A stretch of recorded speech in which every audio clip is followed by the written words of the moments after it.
Hey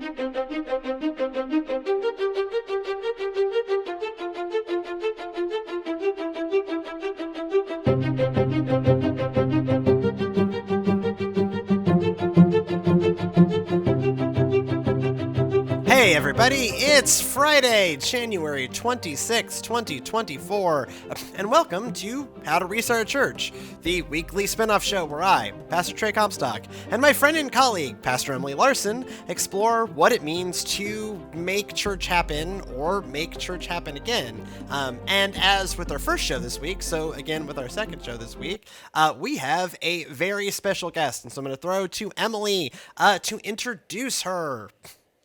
Yes, we are super excited to have back on Dr. Ashley Boggan.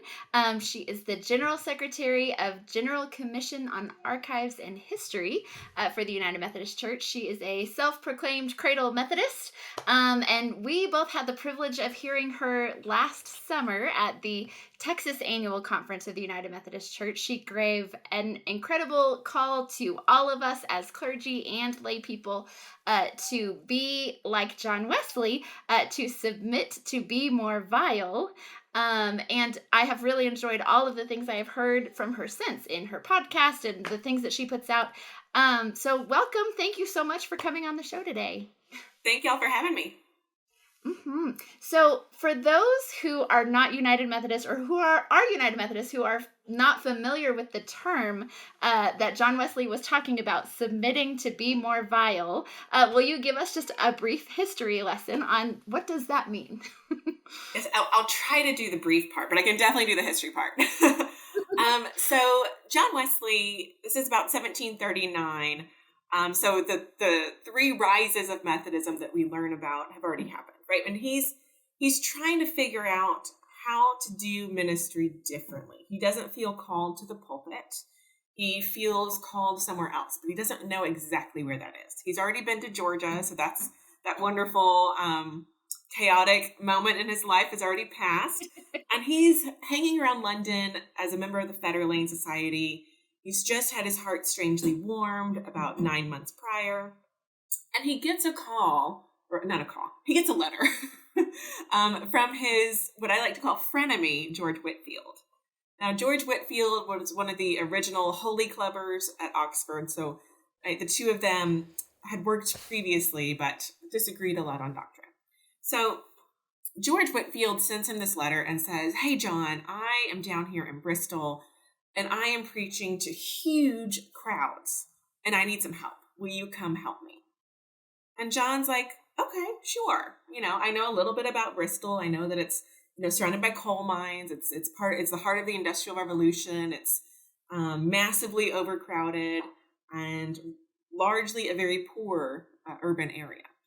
So he goes down to Bristol, and he arrives on March 31st of 1739, and he looks for Whitefield, and he finds him preaching in the fields, which John is appalled by. He writes in his journal, he's like, up until this moment, I had thought that the saving of souls a sin if it hadn't been done inside of a church. But he sees the effect on the crowd. He sees that whatever George Whitefield was saying, and despite their theological differences, whatever George Whitefield was saying, people were being moved. And so 2 days later, he writes in his journal that he submitted to be more vile and proclaimed the good tidings of salvation, speaking from a little eminence in a hill. And so in that submitting to be more vile, right, he's doing something that he never would have done before. He's doing ministry in a new way, in a way that kind of makes him sick to his stomach, right? That he finds vile, that he's been taught, you don't do ministry in that way. You do ministry only in these ways, right? We were talking about earlier in the way that we box ministries or we box love in. Right? He'd been taught, you do church in this way. And here he is being more vile by breaking open that box and saying, okay, I will take the love of God to wherever the people are, even if it's in the fields. I will be more vile because everyone needs to hear God's love in that message. I love it. I love it. And you do such a good job of explaining that. So we are part of this denomination who is in a moment in history. And so there are many churches, many congregations who are in this sort of predicament of starting or restarting or revamping or trying to do things differently. And so I love how you tie our history with our present moment and our future, looking forward. And so there's so many ties and crossovers there. I feel like many times on this show, Trey and I have talked about, this has all happened before and this will probably all happen again. We've been here before. I always say before. This is not an original quote to me. I don't remember where I heard it or read it, but history doesn't repeat itself, but it sure does rhyme. Yeah. And right now, United Methodist, y'all, we are poets, through and through. Yeah. That is a great way to put that. History does rhyme. Well, I think about, there really is that, and we've talked about this before, but there is that push-pull of calcification and revival. We get really into and we should be serious in how we honor God, right? The nice pitch on cathedrals is that these are these giant monuments to the grandeur of God. Yeah. No, that's cool. God, super grand.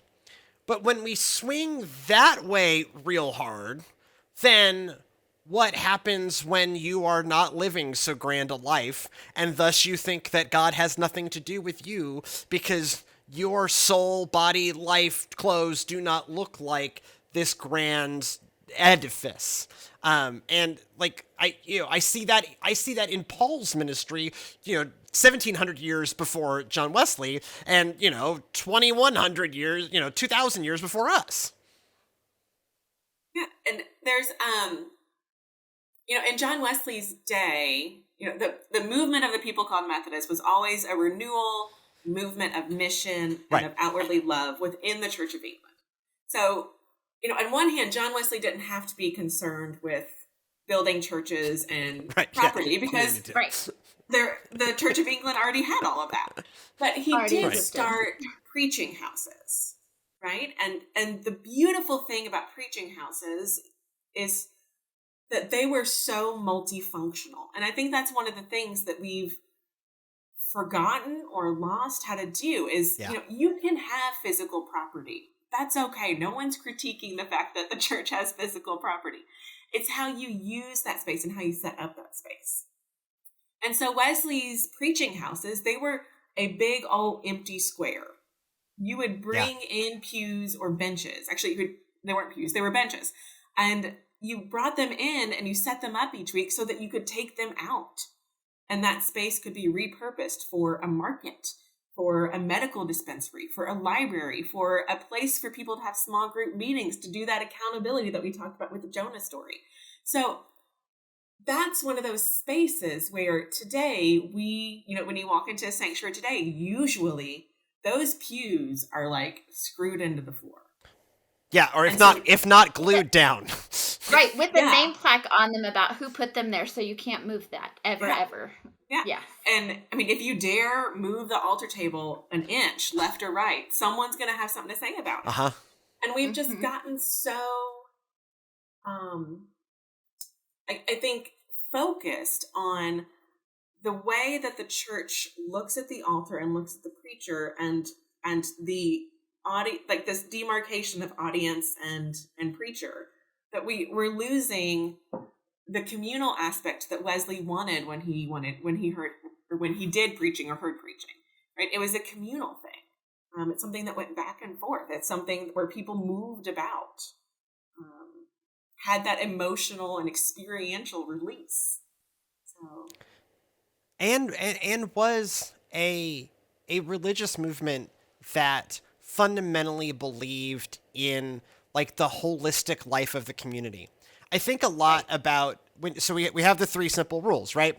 But if you actually read the expanded document about the do good portion, right? Do no harm, do good, attend to the ordinances of God. We summarize it in 3 pithy things. But if you read the do good portion, it is buy from the people in your church so that you are feeding into their ability to put bread on the table. And it's not even just like go and like be charitable. It is like think about the like economic well-being of your folks so that you are not just like handing stuff out, which that is also good. And charity certainly handed out a lot of stuff too, but that like you are involved in create that the church, or he wouldn't have thought of the church, but like the movement of God exists to care for the totality of people. And part of what we are doing is to care for the totality of people. Yeah, and I don't know if economic historians are a thing. They probably are. You can do a history of just about anything, but I would love an economic historian who might be Methodist to write an economic history of John Wesley's theology. Like, to me, that would be so fascinating. I mean, his dad was in and out of debtor's prison, and that influences a lot of how he approached money. But it's exactly what you're saying. I mean, it's the idea of buy local. Right? That's essentially what he's saying, right? The buy local movement is all the rage today. So why are we as United Methodists not grounding that in Wesleyan theology? Because it is. Yeah, because it's right there. Like it's right there, and not even some obscure part, right? Like I always think about, like you can make anyone who said a lot of words say anything if you pull like 4 random pieces, and then conspiracy theory brain them together. This one of like care for the economic health of your community, care about the sustaining of people's lives is right there in what we think of as like this like headline thing that organizes us, that do no harm, okay, yeah, do good in all of these ways, not in this like squishy like greeting card way, but in the like hard Scrabble. I really hate greeting cards. Like this is used to work for a guy who was a greeting card salesman. I don't think that helped. Anyways, but it's not that like that squishy greeting card. It's that like hard Scrabble, like make people's lives better, care about the physical condition of your folks and the people around you. Yes. And I think you're right about this communal aspect of church that we sometimes get away from. A lot of churches are only open on Sundays now, and they're not open the rest of the week, right? But this is just a great big empty building that could be used for, anything else to serve the community. And I know a lot of what people are doing. I live up in Amarillo, and so a lot of what people are doing in Northwest Texas Conference right now is they're begging us to do something different, right? Go somewhere different, be something different, bring in a fresh expression of ministry to try something new, right? So that you can meet the needs of your community on more than just Sunday mornings. I love seeing churches that have full parking lots on a random Thursday evening, or a random Friday morning, or a random Saturday afternoon, because that means that they are doing more than just one worship service on Sunday. Absolutely. And do you know the only time of the week where Wesley's preaching houses were closed? Sundays. Mm-hmm. Because you're supposed to be in the Church of England. Yeah. You're supposed to be in the Church of England. Because you're supposed to. So there's a political move there. But like there's a lesson for us today, right? Like he did want you to go to the Church of England on Sunday morning. He was concerned about butts and pews, but he was more concerned about what are you doing Sunday afternoon to Saturday at midnight in order to spread the love of God. And that's why his preaching houses became that center of community that did these different, that cared for persons' souls and bodies in a myriad number of ways. Absolutely. And so looking at churches that are trying to do things differently today, we talked about how the Methodist movement was so often ministry on the frontier, right? It was ministry at the forefront of either the new world or trying a new thing. So many churches are in that space still, or are considering delving into that space today. What advice would you give to those churches that are trying to do something different, that are trying to be ministry on the frontier, to reach that are trying to be vile? How do we be more vile? How can, can we be more vile? I mean, I think the advice I could give is going to go back to kind of how Wesley's being more vile was received, right? And it's finding that it's okay to be criticized. It's okay to potentially fail. It's kind of like I always hate the expression, there's no such thing as bad press, because anybody talking about you, but after Wesley submits to be more vile, like immediately after, he gets a letter from the bishop of that diocese. And the bishop says in that letter, "Why are you here? I did not permit you to be here. And why are you preaching in fields with Whitfield? Like, you need to go home." And it's in his response to that bishop where we get the oft quoted, "Sir, I see the world as my parish."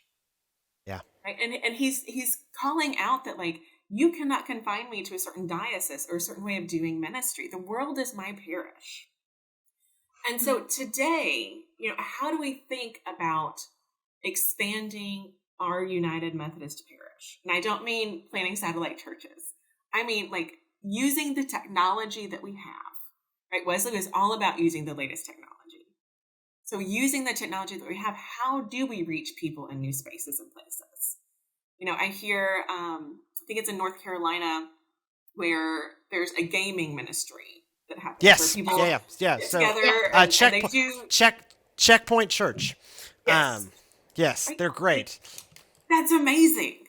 Yeah. And so many people are like, how can you do church while gaming? And it's like, log on and find out. Like, they're doing it, and it's having effect, and it is taking the message of God to where people are. And if that is on a gaming console, do it. Right? And so, like, you could do this with a whole bunch of different types of technology that we have today. I often see when I go to conferences or big denominational meetings, they play, it's usually the same script. I forget which company it's by, but it talks about virtual reality church, when it shows like a minister wearing a VR headset doing communion. And it's like, I'm sure we will get there at some point, but that's not the only, New Horizon way to do church, right? Doing church in new physical places, coffee shops, bars, for heaven's sakes, places like that. If it's bringing people to the love of God in a sincere and consensual way, do it. Yeah, one of the most successful, we've talked about, Emily and I have talked about this before, but one of the most successful things we did at a previous church was we launched Theology on Tap at the local pub.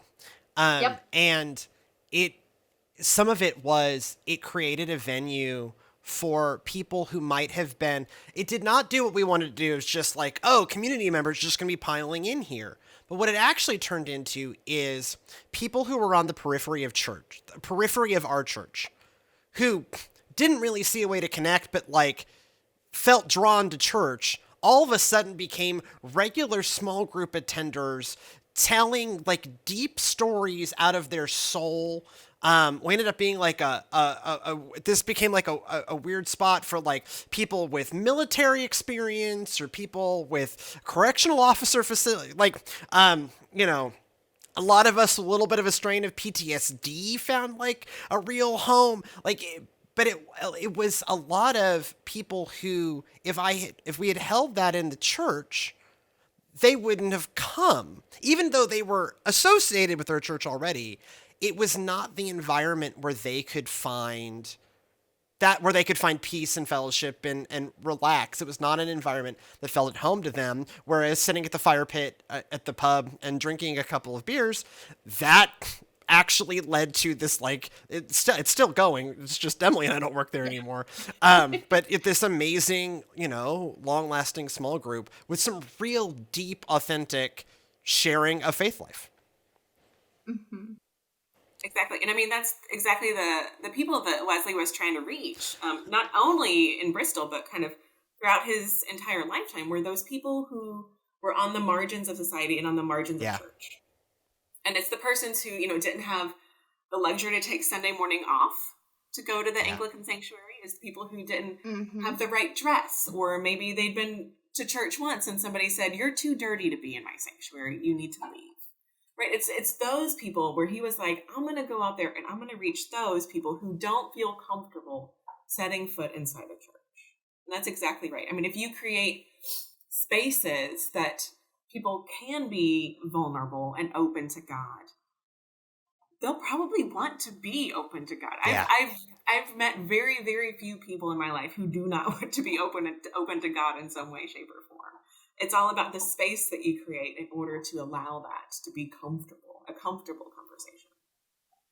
One of the really nerdy things that we do often on this show is we look at statistics of like, what is Pew as a whole. Pew Research is this whole segment that just does religious data. And I am more than mildly obsessed with it. But so Pew has been doing this really remarkable job of like, okay, how do we tease out spirituality versus religion? Right. And so what they've found is we talk about like religious decline. And the only thing that's actually declining is a certain type of organized religion. Disorganized religion is as healthy as it's ever been, because that's the longing of the human soul after the divine. And so it turns out that the longing for the human soul after the divine, which we as Wesleyans would call God's prevenient grace, alive and well. What we're doing with that prevenient grace remains the open question. Mm-hmm. Yeah, exactly. And you know, that's one of the points that I try to get at when talking about the church today is the message that you constantly hear from, whether it is from the news channel or radio or your preacher in the pulpit or your bishop in the annual conference office, is that the church is in decline. Yeah. And it's like, well, if you're only looking at finances and maybe membership statistics, okay. But when we let numbers, when we obsess on these numbers, drive how we're presenting ourselves in the world, that's the problem. And we have to we have to almost look past data. And I know it's really hard to look past finances, especially when you're the person who's in charge of finances. But Yeah. No, all of my gray hairs are named after church budgets. Yes. Right? And rapidly aging 37-year-old man. Yeah, it's so hard to do, but in order to make church grow, you have to be willing to take those big risks and to not, be driven by your budgets and your finances and do ministry in new and kooky ways, because the love of God compels us to be weird and experiment and get out there, and it begs for us to get people talking about how we're doing ministry differently. And that's the conversation we need to have, and not how is the church declining this week. Yes. I think Emily, we really just need to just bite the bullet and do a React podcast to Rise and Fall of Mars Hill, because probably. Now 2 years later I still can't get it out of my head. Right.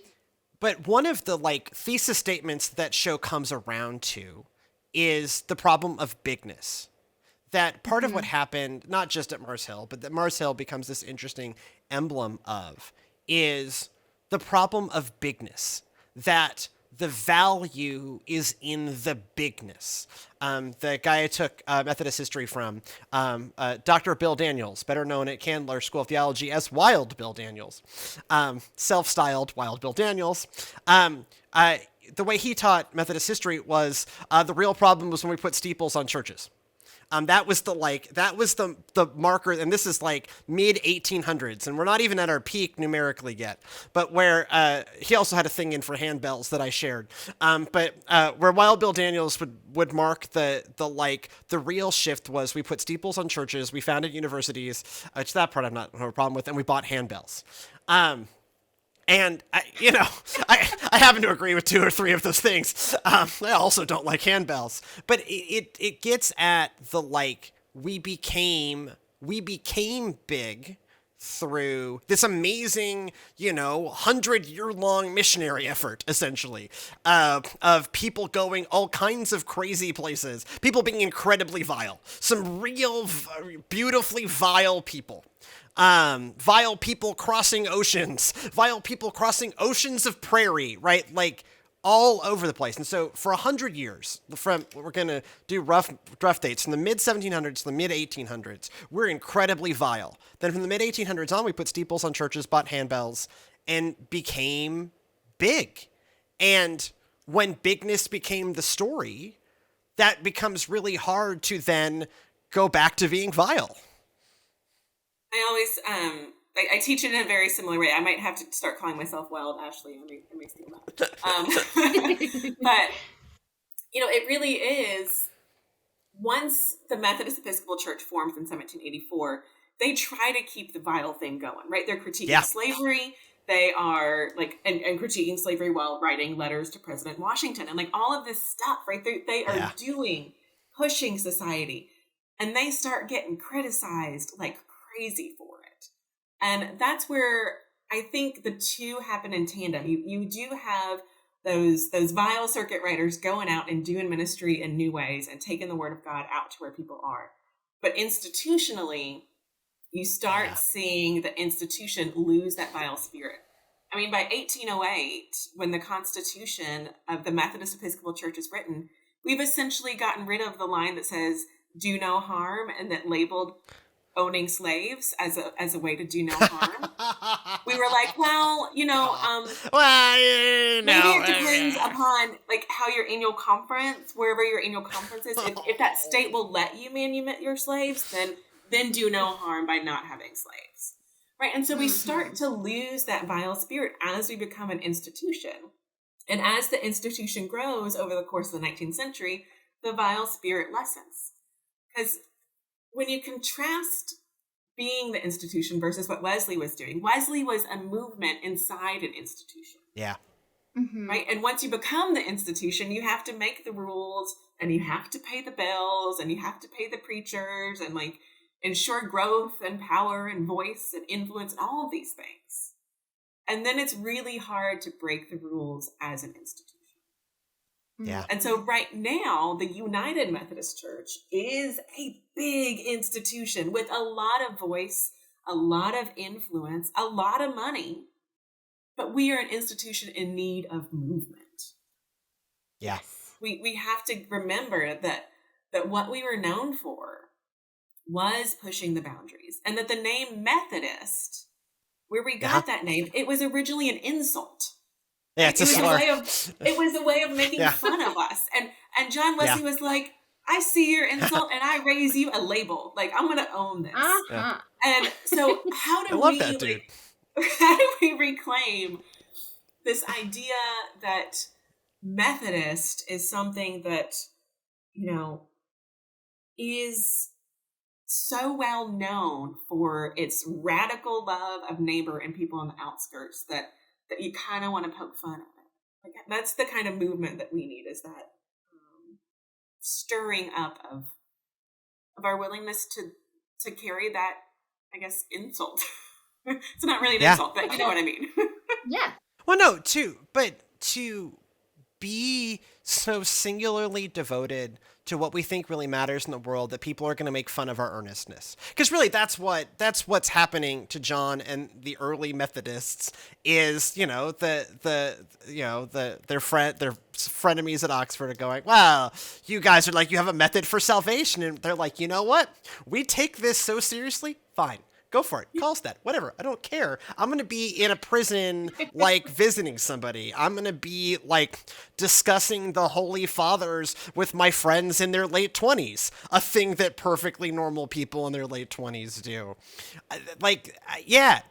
Some of it is the, we need to find that passion, right? That we have all the theological tools available to us. We've never changed our fundamental beliefs about God's grace, about faith in action, about, whatever. We often have found clever ways to pay other people to do it, but we still believe all those things. But we need we talk about what is faith. This ends up being this strain in my preaching I never thought I'd stumble on. But the nature of faith is it's something that motivates you, right? That it motivates your actions and choices, right? And that's part of what the my read on early Methodism is. They had that passion that they believed this thing so much, it motivated their way of life and led them to deliberately choose to be more vile, right? To go that they fundamentally believed that people needed to be reached or connect and whatever so much that they would go places that, certainly in John's case, he never thought he'd go. Absolutely. Well, I am so excited that we got to have you on the show today. And I know you have so many really good resources out there. I really love your podcast. So I want to make sure that we tell people where to find you there at Untied Methodism. But what other amazing resources do you have for folks if they want to follow along and see what you're doing? So the General Commission on Archives and History, we do have online courses. A lot of them are history-based. Well, not a lot of them. All of them are history-based because that's our job. Some of them are free. Some of them have a small fee associated with them. But one of the ones that we're putting out right now that I'm really excited about is called Radical Methodism. And it's radical spelled Radicle. Like the number of emails I've gotten where it's like, there's a typo. And I'm like, it's not a typo. Watch the intro video. It's a thing. I didn't know it was a thing. You didn't. I pulled that on my pastor friend here at the UMC in Madison. I was like, did you know that was a typo? And he's like, you didn't listen to the sermon, did you? I was like, I did. It's like how to show you didn't listen to the first thing. Didn't do the homework. I was late. Anyway, it's essentially a Methodist History 101, right? It takes us back to our roots. It's 4 modules. 2 of them are out. They're not complete, but they are out as kind of teasers. And all 4 modules will be out hopefully within the next week, but we guarantee by January 31st. It'll have a leader guide, a participant guide. And, we're encouraging it to be used by Sunday schools, by small groups, by adult confirmation classes, new member classes. I mean, basically anywhere where people are saying, I wonder what does it really mean to be a Methodist? Yeah. If you have that question, this course will help you dive in to what it means to be Methodist and how that word and the identity has shifted from the day of Wesley to where we are today as United Methodists. And that's on umhistoryhub.teachable.com. Yeah, and we'll link that in the show notes as well. I actually have it up in this other monitor right now. It is awesome, and it is really encouraging to have really modern digital curriculum available from the United Methodist Church. I cannot tell you how thankful I am for that. Because, and it's free. Yeah. Amazing. Eventually the claymation circuit rider video, which anyone who grew up Methodist knows what this eventually that leaked its way onto the internet, and I've used that a lot, but this stuff looks way better than that. I mean, I have a special place in my heart for that claymation video. Yeah, me too. Right, same. We, last summer at Youth 2023, I rewrote the words to Beyonce's All the Single Ladies to be All the Circuit Riders. Oh, no. And there was talk of recording my version of her song over the claymation as a way to revive the claymation. So I don't know if that's actually going to happen, but we could probably make it happen. Yeah. No, I have mild in the world. I have too much video editing software sitting right here in front of me. This is something that could happen. I have a production studio paid for by the United Methodist Church, no less. Thank you so much for joining us. Your wisdom and your perspective on Methodist history and how we can not just rhyme in the bad ways, but rhyme in the good ways is really powerful. And so thank you very much. To you at home, if you have feedback or would like your thoughts shared on the show, email us, thegoodnessofgodpod@gmail.com, thegoodnessofgodpod@gmail.com. If you want more of what we do, there's a lot of digital things that happen. There will be even more starting soon. You can follow us at Servants Now on all of the things, Facebook, Instagram, TikTok, the internet at servantsnow.org, YouTube, which is where everything we do ends up, youtube.com/servantsnow. This show is made possible because we got a generous grant, what's called an Innovators Grant by the Texas Annual Conference of the United Methodist Church, and for which without that grant, we would not have this beautiful studio and the time to do this. And so we're very thankful with that. We could use your help at home. Let other people know about what we are doing. Like, comment, subscribe, leave us 5-star reviews on Apple Podcasts. I think I said iTunes last show. That is because I have been in the podcast game since the dark days of iTunes. It is now Apple Podcasts and has been for like a decade. Anyways, I promise I'm like a technologically forward person. Go in peace to love and serve the Lord, and we'll see you next time.